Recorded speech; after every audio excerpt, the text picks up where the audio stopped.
Assalamualaikum warahmatullahi wabarakatuh. Perkenalkan, nama saya Wiyaidatul Fitri. Saya akan mempresentasikan materi media pembelajaran berbasis ICT yang berjudul Strategi Blended Learning dalam pembelajaran berbasis ICT. Di sini ada pengertian blended learning. Blended learning istilah yang berasal dari bahasa Inggris yang terdiri dari dua suku kata, blended dan learning. Blended merupakan campuran kombinasi yang baik, sedangkan learning merupakan pembelajaran. Menurut Harding Kanzinski dan Ward 2005, blended learning merupakan pendekatan pembelajaran yang mengintegrasikan pembelajaran tradisional tatap muka dan pembelajaran jarak jauh yang menggunakan sumber belajar online dan beragam pilihan komunikasi yang dapat digunakan oleh guru dan siswa. Selanjutnya unsur-unsur. Yang pertama tatap muka, 2 tutorial, 3 belajar mandiri, 4 kerjasama, 5 aplikasi, 6 evaluasi. Selanjutnya klasifikasi blended learning. Yang pertama, air learning tanpa kehadiran dan tanpa komunikasi. 2. Air learning tanpa kehadiran tetapi dengan komunikasi. 3. Air learning dikombinasikan dengan kehadiran sesekali. Keempat, air learning sebagai alat dalam mengajar di kelas. Selanjutnya, karakteristik blended learning. Yang pertama, pembelajaran yang menggabungkan berbagai cara penyampaian, model pembelajaran, gaya pembelajaran, serta berbagai media berbasis teknologi yang beragam. Yang kedua, sebagai sebuah kombinasi pembelajaran langsung, belajar mandiri, dan belajar mandiri via online.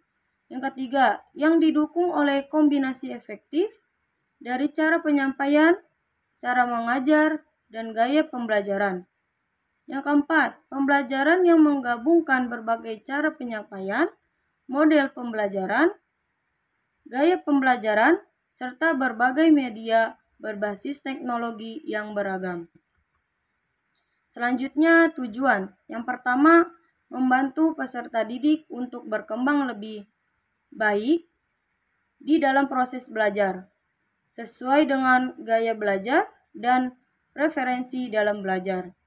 Yang kedua, menyediakan peluang yang praktis, realistis bagi peserta didik untuk pembelajaran secara mandiri, bermanfaat, dan terus berkembang.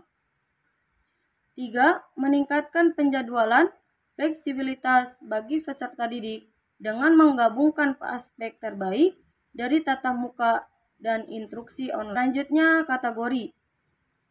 Meningkatkan bentuk aktivitas tatap muka.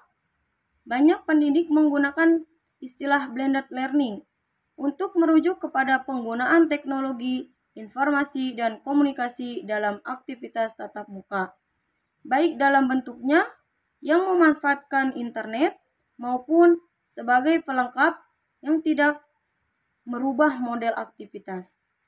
Hybrid learning. Pembelajaran model ini mengurangi aktivitas tatap muka tetapi tidak menghilangkannya, sehingga memungkinkan peserta didik untuk belajar secara online. Selanjutnya, metode. Yang pertama, proses belajar mengajar tidak hanya tatap muka, namun menambah waktu pembelajaran dengan memanfaatkan teknologi dunia maya. Yang kedua, salah satu cara untuk mempermudah dan mempercepat proses komunikasi non-stop antara guru dan siswa. 3. Membantu proses percepatan pengajaran materi bahan ajar. 4. Sebagai pressure agar siswa mulai belajar memanfaatkan teknologi dengan benar dan untuk tujuan yang bermanfaat, sekaligus memahami bahwa selain hiburan, teknologi juga bisa memperkaya pengetahuan sekaligus bahan pembelajaran. Selanjutnya, prosedur blended learning. Yang pertama, tetapkan macam dan materi bahan ajar. Yang kedua, tetapkan rancangan dari blended learning yang digunakan. 3. Tetapkan format dari online learning. 4. Lakukan uji terhadap rancangan yang dibuat. 5. Selenggarakan blended learning dengan baik dengan cara menyiapkan tenaga pengajar yang ahli dalam bidang tersebut. Selanjutnya, kelebihan dan kekurangan blended learning. Di sini ada kelebihan. Pertama, pembelajaran terjadi secara mandiri dan konvensional. Yang keduanya memiliki kelebihan yang dapat saling melengkapi. Kedua, pembelajaran lebih efektif dan efisien. 3. Meningkatkan aksesibilitas. Dengan adanya blended learning, maka peserta didik semakin mudah dalam mengakses materi pembelajaran. Selanjutnya, kekurangan blended learning. Yang pertama, media yang dibutuhkan sangat beragam, sehingga sulit diterapkan apabila sarana dan prasarana tidak mendukung. Tidak meratanya fasilitas yang dimiliki peserta didik seperti komputer dan akses internet, padahal dalam blended learning diperlukan akses internet yang memadai apabila jaringan.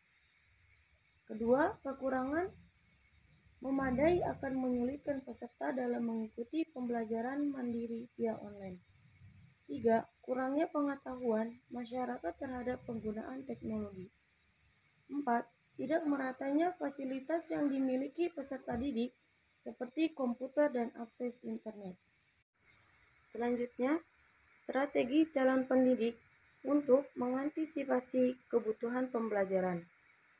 Yang pertama, melakukan pendalaman pemahaman mengenai mata pelajaran yang akan menjadi profesi pendidik kelak. 2. Mempelajari dan memahami dan peka terhadap kebutuhan pembelajaran sesuai tuntutan zaman. 3. Mempelajari menguasai bahasa asing, khususnya bahasa Inggris. 4. Mempelajari mengoperasikan komputer. 5. Mempelajari dan memadai model pembelajaran tatap muka dan non-tatap muka seperti online learning atau mobile learning.